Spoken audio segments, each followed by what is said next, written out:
Il a crié quand l'huile lui a coulé sur la langue, mais à ce moment-là, ses mains avaient déjà été coupées et ses yeux étaient remplis de pus. Les premiers signes de sa maladie sont apparus peu avant la fête du Corpus Christi. On l'appelait l'évêque veuf. Il avait conservé son pouvoir, mais l'Église le reniait peu à peu. Il ne parlait presque plus, se contentant de marmonner, expirant avec difficulté les noms de personnes décédées depuis longtemps. Ses vêtements, comme le mentionne le rapport de la confrérie du monastère Saint-Paul, étaient rongés par l'humidité qui s'échappait de son corps et collait à ses cuisses comme l'écorce d'un fruit pourri. Nous étions en 1339. L'empereur était malade à Aix-la-Chapelle, Florence menaçait Rome, et à Avignon, la question de la légitimité du pouvoir papal était à nouveau soulevée. À ce moment-là, l'archevêque de Metz, Augustin von Grümer, un homme qui tenait en respect les hérétiques et les marchands de la Haute-Lorraine, s'enferma dans ses appartements et commença à dépérir. La nuit, ses serviteurs entendaient des râles et des gémissements. Le matin, selon le chroniqueur Henri de Toul, le médecin découvrit, dans le bas-ventre, un abcès enflé, brûlant, aux bords durs et d'une odeur nauséabonde. Son urine s'écoulait dans un récipient en bois et, selon le moine François, avait la couleur du cuivre rouillé mélangé à du lait. L'un des assistants de l'évêque, messire Jean de Rennes, raconta plus tard: il disait qu'il avait des bêtes en lui. Il nous a demandé de lui ouvrir la poitrine pour en retirer les griffes. Et quand nous avons refusé, il s'est cogné la tête contre le mur et a hurlé comme un chien. Les 3 premiers jours, la maladie a lentement détruit son esprit. Il ne permettait pas de changer ses draps, soupçonnant que les tissus étaient empoisonnés. Il refusait de manger, affirmant que le cuisinier était un messager de l'enfer. L'un des médecins, Pierre de Gaulle, lui a prescrit de l'opium et des compresses chaudes. Mais les pommades coulaient avec la sueur avant d'avoir le temps d'être absorbées. Une saignée au bras gauche n'a apporté aucun soulagement. Le liquide était sombre, avec des traces de pus jaune. D'après le rapport de Pierre, des ulcères sont apparus sur le corps, en particulier autour de la taille et du bas-ventre. Il sécrétait une substance épaisse et nauséabonde qui obligeait à allumer de l'encens dans les pièces voisines. À la fin de la première semaine, l'évêque ne pouvait plus se tenir debout. Sa civière était recouverte d'un tissu de lin grossier, mais l'humidité et le pus avaient jauni la matière. Des conseillers et des prêtres commencèrent à se rassembler autour de lui, moins par pitié que par attente. Qui allait-il désigner comme son successeur? Qui allait-il maudire? Une dispute éclata entre le chapelain Otto et l'évêque de Saint-Dié, qui se termina par un coup de chandelier. À ce moment-là, Grummer, qui gisait à demi conscient, demanda qu'on lui donne de l'eau. Les serviteurs notèrent: il a demandé de l'eau au moins 10 fois pendant la nuit. Cependant, le médecin avait une autre prescription. Pour chasser le mal, il ordonna de chauffer de l'huile avec de l'encens et d'en verser une goutte dans la bouche du malade. À la 3e goutte, l'évêque se mit à suffoquer. Sa langue était gercée et ses dents apparues, comme la bouche d'un squelette gémissant à travers les flammes, selon les descriptions ultérieures. Dans ce contexte, des réunions secrètes commencèrent dans le cloître dominicain. On y discutait du partage des biens de la chair et de l'arrivée possible d'un nouvel ordre réformateur, sans fioritures, sans chasubles coûteuses, ni catafalques. Selon le rapport de l'abbé Roger, Tandis que sa chair se décomposait, des disputes éclataient dans la cathédrale pour savoir qui serait le premier à porter l'anneau épiscopal. Pendant ce temps, le corps de Grummer commençait à noircir. La peau de son ventre se déchira, comme l'écrivit plus tard le moine Laurent. Une fissure longue d'une paume et demie apparut dans la partie inférieure de l'abdomen, d'où suintait du pus et un mucus sombre strié de sang. Les serviteurs refusaient d'entrer dans la chambre, contraints de se couvrir le visage avec des chiffons. L'humidité dans la pièce était telle que le plancher craquait sous les pieds comme un bateau qui prend l'eau.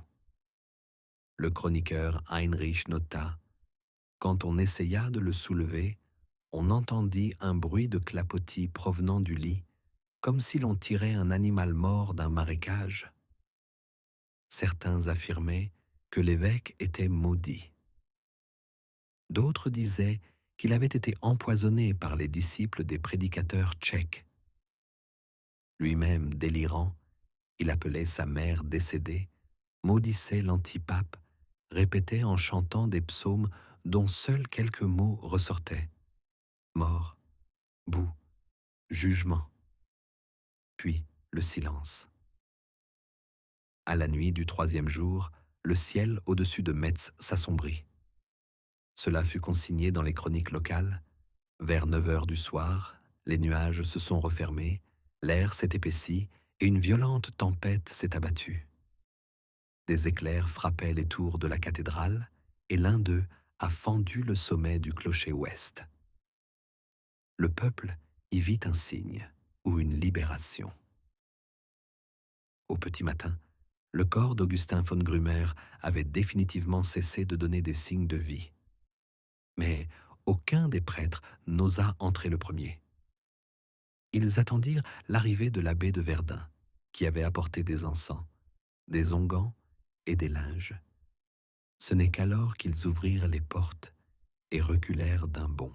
D'après le témoignage du frère Vincent, il gisait nu, le ventre gonflé, la mâchoire déformée. De la sanguetto coulait de sa bouche. Sa poitrine était collée au lit. Ses cuisses étaient couvertes de plaies noires recouvertes d'un enduit. La pièce empestait le miel, la pourriture et la viande avariée. À l'aube de la troisième semaine, l'état de Don Adelardo s'est rapidement détérioré. Sa peau a pris une teinte gris verdâtre, malgré des lavages de plus en plus fréquents à l'aide de vinaigre et d'infusions à base de plantes. Des plaies apparues dans la région de l'aine et des aisselles ont commencé à suinter un pus trouble mêlé de flocons jaune-gris. Le docteur Jean-Baptiste de Saint-Blanc, appelé sur ordre personnel de la reine-mère, nota dans son journal: la décomposition des tissus s'accélère. La température corporelle est instable. Les yeux sont troubles. La langue est tellement enflée que le patient est incapable de parler. Aucun cataplasme n'était efficace. Les bouillottes de vin, les frictions à l'huile, les décoctions de serpolet, les infusions de vermouth et de soufre, les prières incantatoires, tout était vain dans un silence épais et collant, seulement rompu par le grincement des dents du malade. Le corps d'Adelardo commença littéralement à craquer de l'intérieur.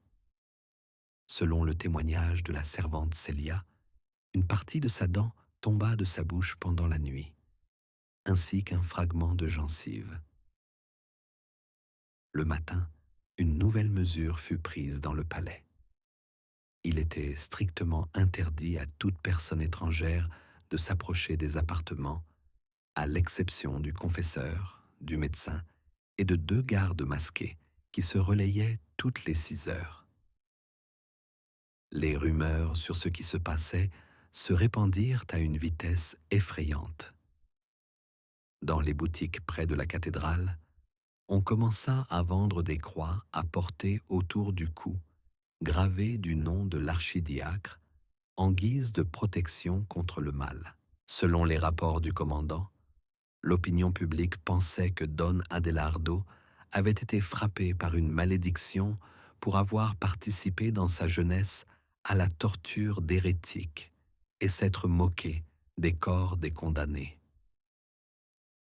Les courtisans savaient cependant que l'intrigue concernait le récent vote du Concile sur la reconnaissance du bâtard de l'infante comme héritier légitime. À l'intérieur du château, la tension montait. Le conseil héréditaire, composé de 6 anciens et d'un prélat de confiance, ne se réunissait plus au complet. 2 membres avaient quitté la ville, un autre était tombé malade. Les autres siégeaient en secret dans la bibliothèque du rez-de-chaussée. Selon les notes des gardes, leur réunion ne durait pas plus d'une demi-heure, et à la fin, ils ne se dispersaient pas dans les chambres, mais restaient longtemps dans le couloir, chuchotant les yeux baissés. Adelardo lui-même était en proie à un délire. Il déchirait ses draps, essayait de se lever et d'arracher son tube urinaire, se griffait la poitrine avec les ongles en répétant « Il est venu, je vois le feu, ils sont à genoux, mais ils rient ». Le médecin constata que la température corporelle avait atteint 41 degrés, que les yeux étaient révulsés et que le pouls était à peine perceptible. Une 5e saignée fut pratiquée, après quoi sa peau prit une couleur bleu-violet, en particulier au niveau des jambes. À partir de cette nuit-là, un pu à l'odeur âcre de soufre commença à s'écouler sous les ongles du malade. Le personnel soignant fut remplacé à 3 reprises, les précédents ayant fui, incapables de supporter l'odeur. Le confesseur Don Fernando écrivit dans son rapport à l'archevêque de Tolède « Sa foi vacille, il refuse la communion. Il demande pourquoi Dieu lui a donné la pourriture et les vers alors qu'il est encore en vie. » Ce texte parvint au chancelier par l'intermédiaire d'un messager personnel et provoqua une réunion secrète dans la chapelle de l'autel. Il y fut décidé qu'en cas de décès d'Adelardo, son corps ne serait pas exposé à la vénération, mais immédiatement transporté dans la crypte et enterré en urgence sous prétexte de risques sanitaires. Le sang sur les oreillers n'était plus lavé. Les vêtements n'étaient plus retirés complètement du corps, car ils collaient aux plaies. Au lieu des prières nocturnes habituelles, on lisait dans la chambre des extraits de psaumes de repentance et des livres sur les tourments de l'au-delà. L'un des gardes qui se tenait à la porte a déclaré plus tard avoir entendu, une nuit, un cri aigu et strident, qui ne ressemblait pas à une voix humaine, mais plutôt à un sifflement rauque suivi d'un bruit sec de vomissement. Lorsque le médecin entra, une épaisse mucosité noire à l'odeur de chair brûlée s'écoulait de la bouche d'Adelardo. Ses organes internes commençaient à défaillir. Son foie était enflé, son ventre gonflé, sa peau brillante comme tendue. Le moindre contact provoquait des cris de douleur. Des sécrétions involontaires s'écoulaient de ses intestins. L'une des conversations entre 2 médecins que nous avons entendues contenait la phrase suivante : « Il pourrit de l'intérieur. C'est ce qui arrive aux noyés qui ne sont pas retrouvés pendant longtemps. » La reine-mère ordonna d'instaurer 2 nouvelles règles. Chaque matin, on apportait dans la chambre une cuvette remplie de résine brûlante pour neutraliser l'odeur, et les serviteurs ne pouvaient rester dans la pièce plus de 10 minutes d'affilée. Personne n'avait le droit de parler de ce qui se passait, sous peine d'être privé de pain ou puni à coups de fouet. Seul le confesseur, qui continuait à noter ses observations, indiqua dans une note « Je sens la peur l'envahir ». Il ne prit plus, Il tend l'oreille, comme si quelqu'un murmurait dans son oreiller. Parfois, il appelle ceux qui sont morts. Le chancelier Carrera, ayant reçu un rapport indiquant que l'archidiacre avait commencé à parler dans un dialecte inconnu et à griffonner quelque chose sur la tête de lit avec ses ongles, convoqua un conseil secret. Il fut décidé que si son état dégénérait jusqu'à la folie totale, la responsabilité de la gestion des affaires de l'Église serait temporairement transférée au vicaire.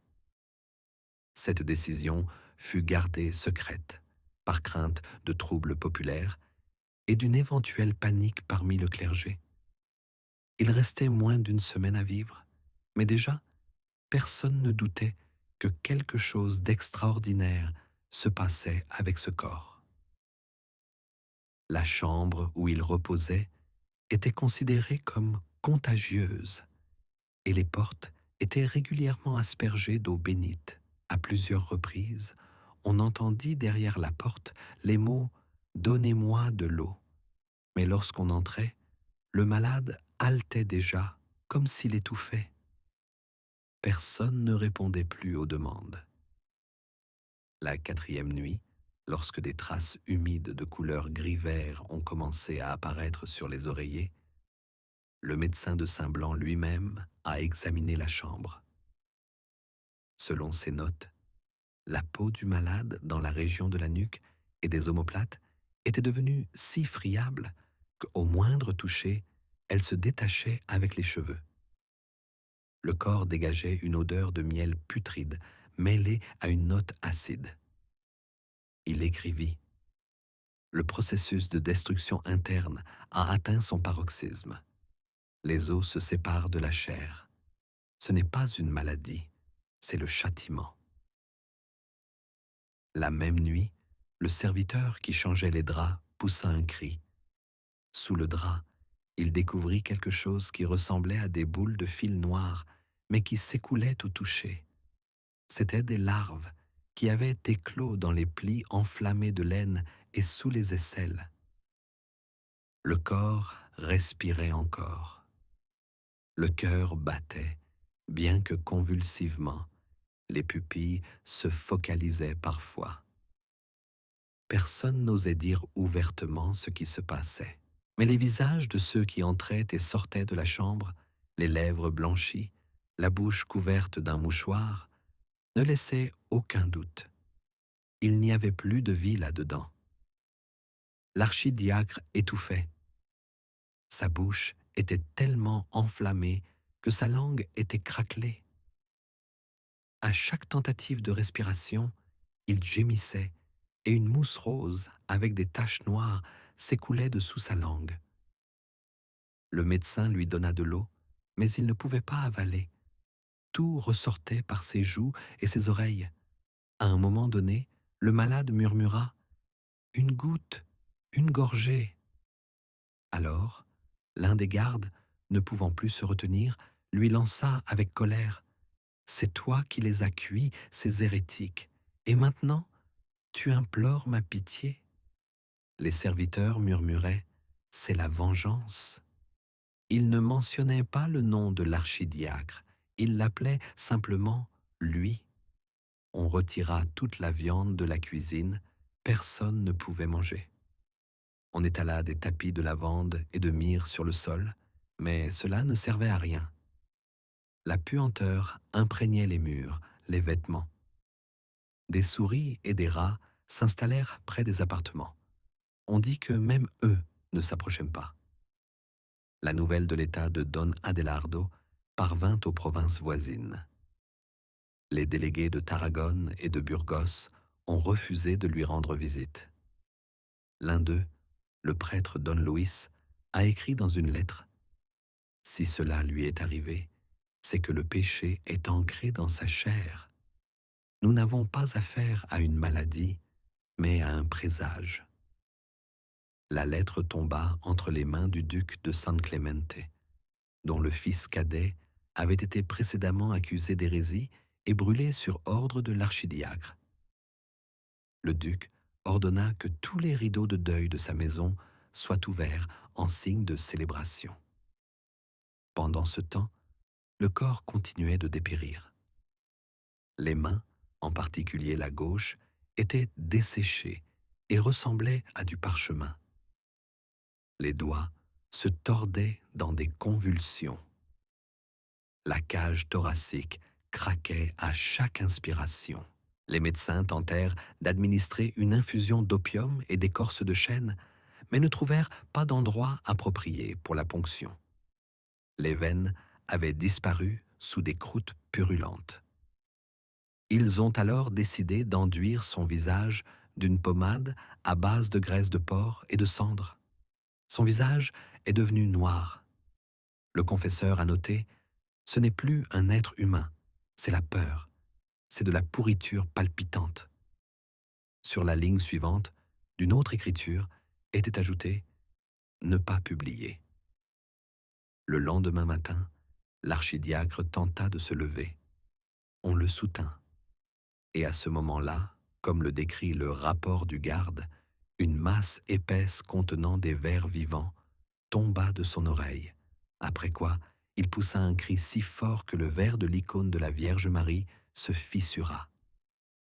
La reine ordonna le jour même de faire sortir tous les serviteurs et de ne laisser dans la pièce que le médecin, un garde et un moine. Tout le linge fut brûlé dans la cour, bien qu'il brûlât mal, imprégné de pus et de résine. Tout le monde fut chassé de la cour intérieure. Les prêtres se mirent à prier toute la nuit, mais pas pour le salut de l'âme de l'archidiacre. Ils demandaient seulement que la mort vienne plus vite. Vers le soir, une rumeur se répandit dans la ville. Il est mort, mais ce n'était pas vrai. Il remua, il ouvrit les yeux. Il essaya de se lever, et une masse sombre, ressemblant à des entrailles, tomba de son ventre à travers le bandage déchiré. Personne n'eut le temps de voir exactement ce que c'était. L'odeur dans la pièce devint telle que le gardien perdit connaissance. Le médecin était sûr que l'heure était venue. Mais l'archidiacre ouvrit à nouveau la bouche et dit: « Pourquoi m'as-tu abandonné, Seigneur ?» Il était encore en vie. Le vicaire avait déjà commencé à rassembler ses affaires pour emménager dans la résidence. Le conseil secret décida de préparer le transfert du sceau archiépiscopal. Mais le défunt ne mourait pas. Dans la chambre où il gisait, le plâtre commença à s'écailler. Des taches brunes apparurent sur les murs. Le plafond se couvrit de moisissures. On disait que la chaux ne tenait pas. Mais dans le rapport du charpentier, on peut lire: « Ce n'est pas de l'humidité, c'est autre chose, ça vient de l'intérieur. » La nuit suivante devait être la dernière. Mais le corps respirait encore, même si des mouches s'étaient déjà posées sur ses lèvres. Le 9e jour après le début de la décomposition, alors que les murs de la chambre de l'archidiacre étaient noircis par l'humidité et que toute la cour intérieure était recouverte d'un brouillard aigre et collant, le notaire suprême entra dans la pièce avec 2 seaux. Il ne fit pas un pas en avant. Debout sur le seuil, le visage caché par sa manche, il déclara: « À partir de maintenant, cette résidence est considérée comme contaminée. Toutes les entrées seront scellées. L'accès est interdit jusqu'à nouvel ordre. » Le corps de l'archidiacre n'était toujours pas mort. Son pouls était à peine perceptible, et sa respiration n'était audible que dans le silence absolu. La température du corps dépassait à peine celle du sol. La peau du dos était complètement tombée. On l'avait retirée pour faire un pansement, mais la chair en dessous ne saignait plus. Elle était gris-vert, comme de la viande oubliée au soleil. De la viande d'où sortaient des larves. Sa cage thoracique se soulevait toutes les quelques minutes. Parfois, ses yeux s'ouvraient, vides, jaunâtres, les pupilles embrumées. Il ne disait rien. Il bougeait seulement les doigts, parfois comme s'il murmurait, mais sans émettre le moindre son. Des mouches tournaient sans cesse autour de sa tête. Le domestique qui essayait de les chasser tomba malade et s'enfuit, hurlant qu'elle était sous sa peau. Les moines qui l'observaient notèrent dans leurs journaux: l'apparence du mourant rappelle celle d'une carcasse en décomposition. Et pourtant, son esprit est vivant. Il reconnaît les visages. Il respire. Il est toujours là. L'un d'eux s'est pendu dans une pièce de service pendant la nuit, laissant une note. Je sens son regard même à travers les murs. Pendant ce temps, la lutte pour le poste d'archevêque sortait de l'ombre. Une chapelle extraordinaire fut convoquée dans la cathédrale Saint-Marc. Une partie des chanoines les plus âgés exigea que Don Adelardo soit déclaré mort et que le vote commence. Mais le cardinal Ferrand s'y opposa. La mort n'est pas constatée, et un évêque vivant n'est pas encore un héritage. Les représentants de la faction réformatrice ont alors déclaré que la mort ne surviendrait peut-être jamais, et que le corps privé de raison peut gouverner aussi bien que le corps doué de raison, compte tenu de la façon dont il a gouverné de son vivant. Certains ont exigé que le corps soit brûlé de son vivant en sacrifice afin de purifier la terre. Mais cela aurait été une rébellion ouverte.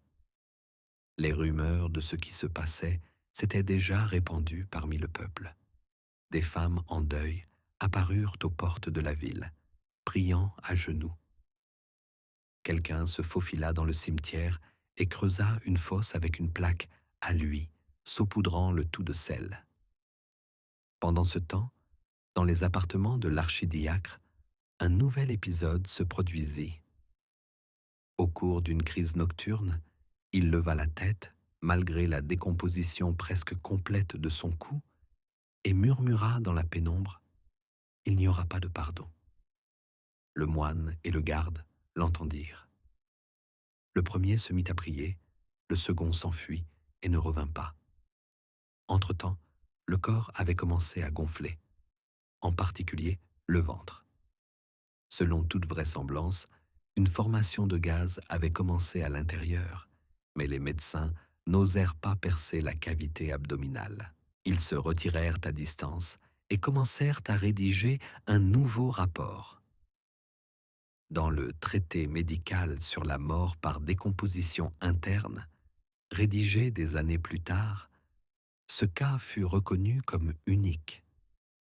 Un homme dont les organes avaient cessé de fonctionner, mais qui conservait le contrôle conscient de ses muscles et réagissait à la douleur. Selon un rapport, le matin du 12e jour, même le marbre recula de la chambre de l'archidiacre. Les dalles de pierre à la tête du lit se fissurèrent. Des taches ressemblant à des silhouettes apparurent sur les murs. Certains dirent que c'étaient des hallucinations causées par la puanteur. D'autres pensaient qu'il s'agissait d'un châtiment. La nuit même, le moine Pedro fut retrouvé en bas, les yeux arrachés, les ongles griffés. Il n'avait laissé qu'un seul cri que l'on entendit dans toute la cour. « Ce n'est plus un homme !» Le lendemain, il fut décidé d'ériger une barrière. Des cloisons furent construites autour des appartements, comme lors d'une épidémie. Personne n'était autorisé à s'approcher. Des gardes armés de torches furent postés à l'entrée. L'ordre était clair. S'il sort, brûlez-le. Si quelqu'un tente d'entrer, arrêtez-le. C'était un ordre de la reine elle-même. Ce jour-là, le corps cessa de respirer pour la première fois. Son cœur ne battait plus depuis près de 2 heures. Mais ensuite, les convulsions commencèrent. Son ventre se gonfla. Le tissu déchiré de son bandage se déchira et s'écoula. Une bouillie noire, des caillots de tissu, des morceaux d'entrailles. tout cela coula du lit et tomba sur le marbre. Plus tard, la tache ne put être nettoyée. Elle s'était incrustée dans la pierre. C'est alors que la mort survint. Elle fut officiellement constatée tard dans la soirée. Non pas parce que son cœur s'était arrêté, mais parce que la tête du malade avait cessé de bouger, même lorsqu'on lui faisait des piqûres dans la poitrine. Sans attendre d'ordre, le serviteur le recouvrit d'un tissu. Les médecins restaient silencieux. Les moines pleuraient. L'un d'eux murmura « Ce n'est pas la fin, c'est le commencement ». Le corps fut transporté dans un cercueil fermé. Il pesait 3 fois plus que la normale, et il fallut appeler 8 personnes pour le porter. Du palais à la chapelle funéraire, le cortège traversa la cour arrière jusqu'au petit matin. Les chiens hurlaient. Les gens sortaient dans les rues, mais personne ne s'approchait. L'autopsie révéla qu'aucun organe n'était intact. Le foie était réduit en bouillie, les poumons collés, le cœur recouvert d'excroissance. Le cerveau était complètement ramolli, le crâne plein de verre. Aucune partie ne pouvait être embaumée. L'archidiacre Adélard fut enterré dans un tombeau spécial à l'extérieur de la ville. Aucun prêtre ne célébra de messe de requiem. La reine signa un décret abolissant l'autorité ecclésiastique dans la ville jusqu'à l'élection d'un nouveau chef. Une lutte ouverte éclata entre catholiques et réformateurs. 2 semaines plus tard, la cathédrale fut prise d'assaut et 16 personnes trouvèrent la mort. Le corps de l'archidiacre fut réinhumé à 2 reprises. La dernière fois dans une tombe anonyme. Les serviteurs qui ont survécu à cet épisode ont quitté la ville pour toujours.